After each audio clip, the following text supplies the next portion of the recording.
If you want to get faster, then you need to apply training principles. And one of those training principles is specificity. Now, specificity is about training for the individual and the specific goals that they have, or the specific sport that they're training for. So of course, the most specific way that you can train for sprinting is going to be sprinting itself. But when it comes to the components of fitness that you want to train as a sprinter or to get faster, you want to also work on your power. And we know that power is speed times strength. And so there is a strength element that you want to include when it comes to your training. Now, strength work that we do in the gym, plyometric and ballistic exercises, those are really great for helping us develop general strength, develop general power. But there is a more specific way that you can train this, and that's going to be resisted sprints. So if you're interested in finding out a bit more about resisted sprints, what they are, their benefits, and some variables that you want to consider when it comes to doing resisted sprint training, then keep watching. Hi guys, and welcome back to Fit with T. I hope you guys are good. So this is another video in my sprinting ABC series, and today we're on the letter R and we're talking about resisted sprints. Now, if you're just totally unfamiliar with what resisted sprints are, generally when you're talking about sprinting, you're going to just be using your body weight. So whether you're running on a track, on the astro, on the grass, that's going to be just utilizing your body weight. You're on a flat surface and you're running, the wind might be resisting you, but that's not necessarily a resisted sprint, right? Resisted sprint is going to now be talking about where you have a weight or some outside force that you have to overcome in order to sprint. So I'm going to talk a little bit later as to the exact tools that you can use depending on,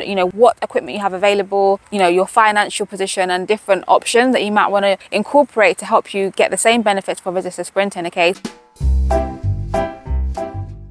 Resisted sprints can be really beneficial for helping you develop acceleration. And we know that acceleration is going to be important whether you're doing 60, 100, 200. Acceleration is really important to helping you build up to your top speeds, right? So if you can better your force that you're able to produce or apply forces in the correct angles more efficiently to be able to build up to speeds quicker, that's going to ultimately benefit your ability to generate higher speed as you move into your max velocity running, right? So resisted sprints can be a more specific way to develop strength and more specific way to develop power. And so if you're not including resisted sprint into your training up until now, I really encourage you guys to do so. Another benefit of resisted sprint training can actually come when you're injured or if you're injured, because where you may not be able to sprint at very high speeds, you can still go through the same movement pattern and very specific movement pattern, but because of the load, you don't necessarily cover as much distance, or you may not necessarily move as quickly, or you may not necessarily have the same sort of range of movement. You may have an injury where when you're upright, it hurts. That injury is aggravated. So if you're, for example, using heavy load and you're staying at a more horizontal angle, then you can actually still sprint or still move quickly. Whereas if you're doing like unloaded sprint, you can't just stay at a horizontal angle without falling. So if you have an injury where a certain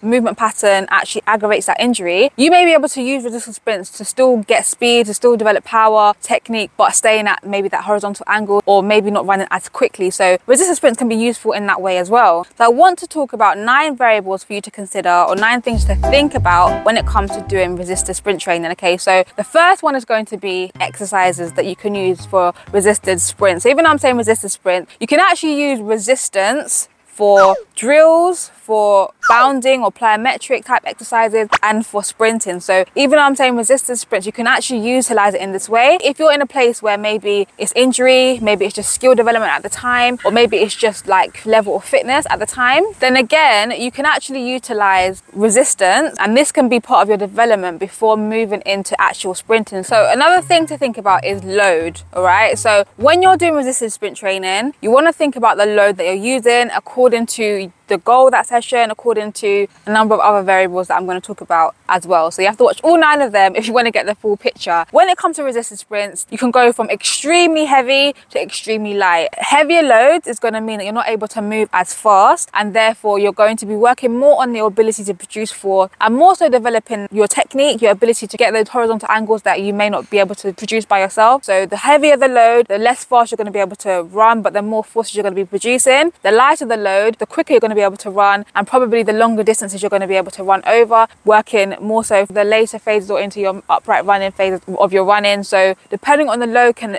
differentiate what part of your race you're developing, what specific aspects of your sprinting you're working on specifically, right? Along with load is going to be the distance, right? The distance that you are running, that you're working over. You want to think about the distance that you want to do your resistance sprints over. So again, if you want to work with heavy loads, more like your distances are going to stay shorter, so around 10, 20, 30 meters. If you're working with lighter loads, you're going to be able to extend those distances out 30, 40, 50 meters, and you're going to be able to move into more upright running as well. So I've kind of touched on this a little bit when I was talking about load and also the distance, right? But the speed of the exercise, those three elements are going to all kind of intertwine. Again, the heavier the load, the slower the movement is likely to be. The lighter the exercise, the quicker the movement's going to be. But then again, as your strength develops, as your power develops, the aim would be that you're able to move heavier loads more quickly. And again, that will be able to transfer into your unloaded sprint. So you're now able to generate more force, which should enable you to be able to run quicker. So again, you want to think about where you are in your training in the season, because if you've just started winter, you're not going to be running at 100%, if that makes sense, compared to if you're later more in the summer. All these things are going to depend on where you are in the season. You're going to taper your training or kind of work around how heavy, how fast, how long, based on where you are in the season, based on what you're working on at that time. It's not a one size fits all. You can adjust it according to your goals, and similarly it can be adjusted according to the athlete's strength and according to the athlete's needs. Okay, so if you are an athlete who is at the beginning of your strength development, then of course you're not going to be able to necessarily use really heavy loads or body weights. You may have to start off lighter, right? But as you develop your strength, as you get stronger, more powerful, you're able to increase the amount of load that you're able to shift and how quick you're able to shift it. So your strength is going to play a factor as to what kind of load you're going to do as well. So even though you may want to be working on a specific goal, so for example, your need of, okay, I need to develop my early acceleration, then the goal would be to be able to lift more, so you're able to produce more force earlier on, if that makes sense, in your acceleration. But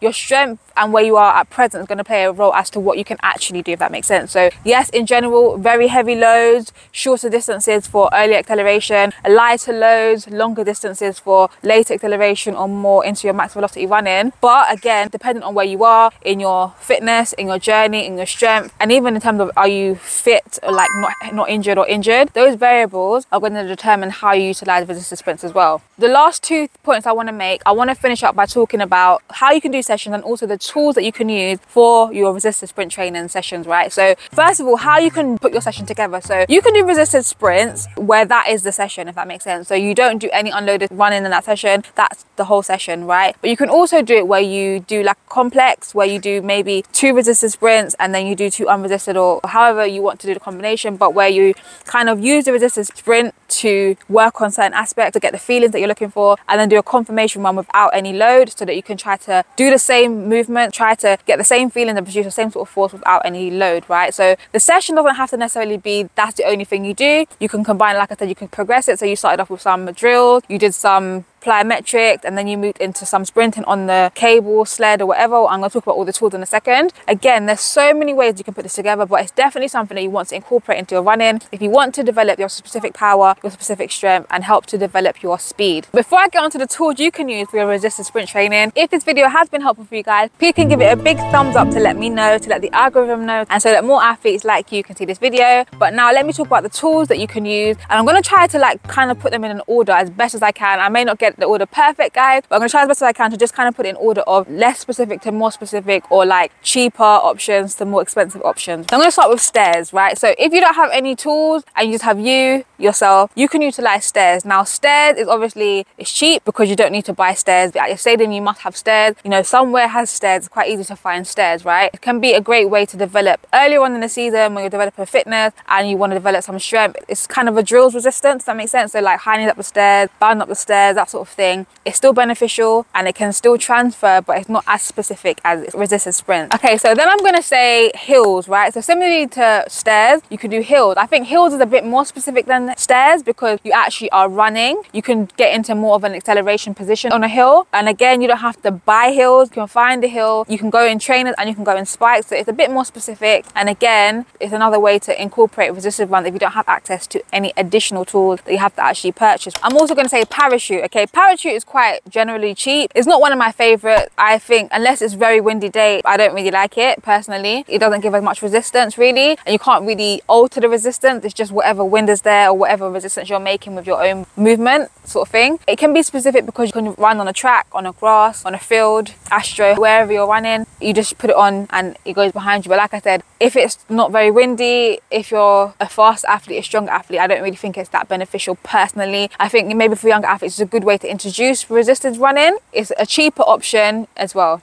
A weighted jacket. So a weighted jacket, expense wise, is kind of in the middle in terms of expense. They can vary in price. However, why a weighted jacket is good is because it's quite versatile. You can utilize it in more than one way. So you can use it even in the gym, for example. You can use it in your drill, on the stairs, on the hill, even when you're running. I think it's good investment in that way. I personally don't have one, but I've utilized it in the past. Coaches have had it. Okay, so now we're getting into a bit more of expensive ones. So a sled, right? A sled is good because you can specifically increase the weight. So if you have a lighter sled, because some sleds are very heavy, so the negative with them is that you kind of need a car or you need a storage unit to store them, because it's not really something you're going to be carrying around with you if you're an athlete who is self-coached, or you don't have a car, you're traveling by public transport, or you have a lot of stuff to carry already. They can be heavy, but you can get lighter ones as well. But the good thing about sled is that you can add weight to it, and you can be specific with the weight they add in. So, you know, you can say I'm specifically adding 5, I'm specifically adding 10, 20, 30. So you can up the weight in that way, which is quite good. And also you can run with it on the track, so it's good. And to be fair, I think some people even use it on the hill if you have a lighter one, if that makes sense. So you can adjust it. You can do it for very heavy loads, you can do it for lighter loads, so that's good. One of the things I don't like about sled is the fact that when you are sprinting, it can feel like a stop-start motion. Sometimes if you're not very smooth with your movement, it can feel like stop and start, and it can kind of like almost jerk you back, which is one of the reasons why I like the X Genie, which is another tool that I'm going to talk about. So we're talking more expensive now. The good thing about the X Genie is that it's portable, so you can carry it. Like, it can, if you're carrying other things, it can feel like a little bit heavy on the back if you have extra things. However, it's portable and you can get different distances for it. So I think there's 30 meters and a 60 meters. But the good thing about the X Genie is that the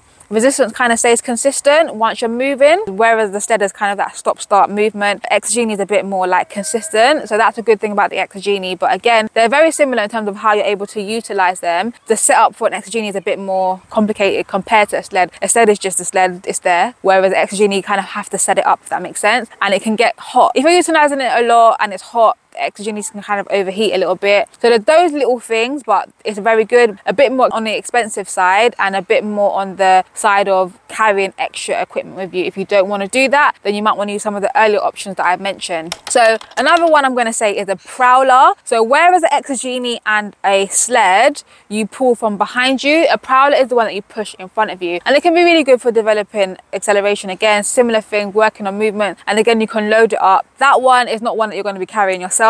Generally, you would want your center or wherever you train to have that. And if they don't have it, maybe you could suggest it to your center to actually buy one, to purchase one, to store one, because it's very useful for any sport that includes running, where you want to develop speed and acceleration, and a prowler can be very, very useful. So let me know in the comment section below if I've missed out any tools that you can use for resistance sprint training, and let me know what you guys use to actually do your resistance sprint training. And if you want some more training tips to develop your sprinting, then check out this video about acceleration and this video about max velocity, and I'll see you guys on another Friday. Bye guys.